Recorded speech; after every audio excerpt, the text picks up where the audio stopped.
Hi, it's April from the Notebook Garden, and today we're going to work on tying up and pruning tomato plants. So here are a couple things that I use. I like this tape because it's really stretchy and it doesn't damage the tomato plant. The new thing I'm trying this year are these little capsules. And same thing, it doesn't rub them and it just gives them room to move, and I'll demonstrate because I'm going to tie a tomato plant up with it. These are my pruners. I like them. They're very small scissors, and that's what I use to prune my tomato plants with. Alright guys, this is one of my biggest tomato plants. I'm going to attempt to use this plastic ring to attach it to this trellis.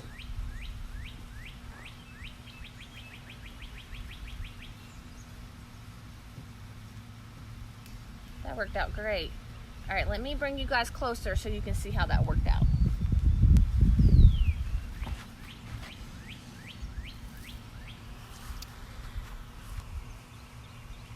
So you see how that ring does? It's not super tight. The stem can move. See how it can move up and down? And that's why I wanted to try those out.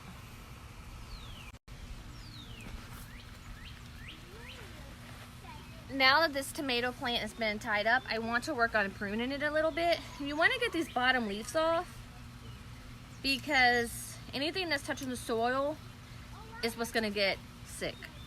And you want to try and prevent any type of sickness. I don't want to remove too much too soon, so that's all I'm going to do. Now, other than this one, I really don't have any leaves touching the ground, and that's what you want. I also want to come in and remove any suckers. Remember, the suckers are the ones in the armpit.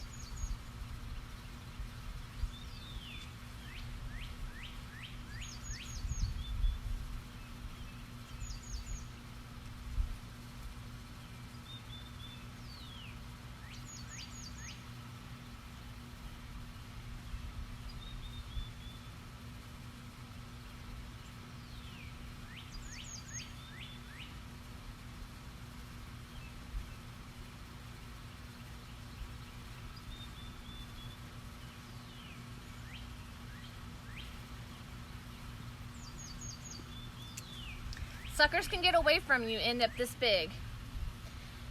This guy might be a little too big, but he would be a perfect candidate for me to stick in the ground or stick in a cup of water, let it root, and then stick it in the ground and have a whole nother plant.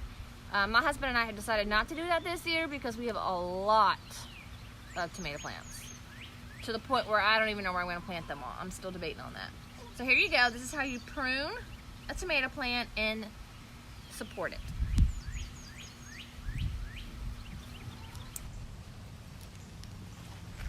Alright guys, I'm going to show y'all one more time what I'm doing. This is my big monstrous plant, and you would think that it's tall enough to reach this trellis, but it's really not. I'm messing with it now and it's still not, so I'm going to leave it staked the way it is. However, it has a lot of leaves touching the ground that I want off the ground.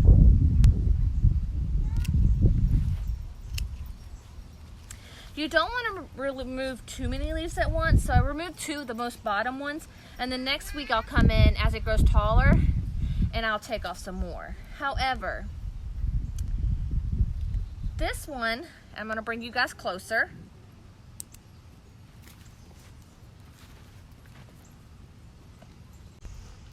So you see how in the middle I have two big stems.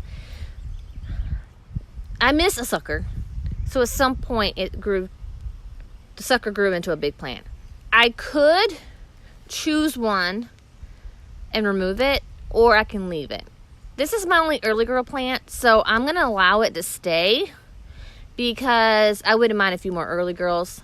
And it's so big, I personally don't want to remove it and worry about diseases and stuff from the open wound. However, what I do want to go in and do, so I don't get more big stems, is the suckers. Like this one, I want to remove. This right here, I'm not sure, I'm pretty sure, I am sure. So this is the main stalk here. You see how it has a flower here? So that flower, anything below it would be a sucker. So this right here, as big as it is a sucker, and I'm going to remove it because this right here is the top of the plant. So you go by the flowers. So flower, go below. Anything above the flower, like this, is the top of the plant. And if I cut that off, I will be what's called topping the plant, and it won't grow any taller. And we don't want to do that.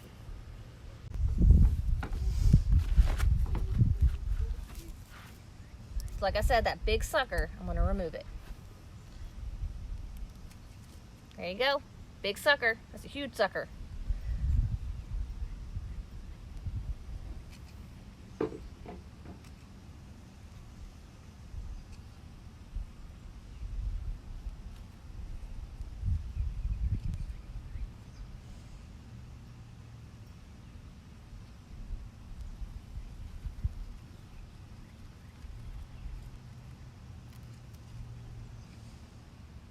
I try really hard not to let suckers get that big because I really don't like cutting off big suckers. So that one got away from me.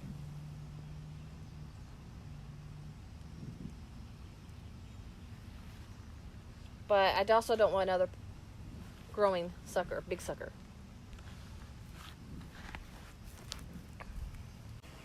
I also want to share with you this tomato plant. This is a tomato plant that was not watched closely, and the suckers went wild on it. I'm going to make a huge decision on this plant because I just don't like how bulky it is. There's too much leaves and not enough airway. My goal is to prune to one stem, and I have several of them that I didn't do a good job of. So I'm going to make a big decision on this one. Hopefully you can see this. Move some leaves around. But you see that, how it's split in the middle there? I'm going to cut that bottom one off. And it's going to leave a big hole or wound, I guess is what you want to say. It can scab over. It might be okay, but it also just, it's a risk I'm taking because it can introduce bacteria. And so if this plant gets sick, it could be related to that. But I also this plant's just too big. So let me do that and I'll show you what it looks like. You see how better that looks without that big branch there? I like that much, much better. I hated that decision. I hope this plant will be okay and that scabs over okay, but that's more airway. It just looks better. I want to show you what I decided to do. You see how I used a bamboo stick and those white clamps? And I really like how this supports it. I can go around and shake the plant and it supports the plant. You see how supported that is? So now I don't have to really worry about them falling over when storms come by. And now they can grow up straight as well. They're not touching the ground. I think I'm gonna really enjoy these white clips. I'm sitting out here in my tomato rows, and I just want to talk to you about my choice of pruning down to one stem and why I do it. It's not necessarily needed for all climates. I live in central North Carolina. It's very humid and very hot here, and my tomato plants love bacteria, fungal diseases. They get blights, and it's just because of humidity. I want to keep the leaves off the ground, and I want to keep air moving so that way it's not staying damp with the humidity. So that's why I choose to prune. If you're watching my videos and your climate's not the same, you may choose not to prune. My dad does not prune his tomatoes, and he was very successful last year. He's got it a little bit more crowded this year, so I'm curious of what's going to happen with him. But yeah, I just wanted to give you some facts on why I do it. So there you have it, how to prune and stake tomatoes. I want to thank you for watching my videos. And if you like my videos, remember, like, share, comment, and subscribe. Thank you.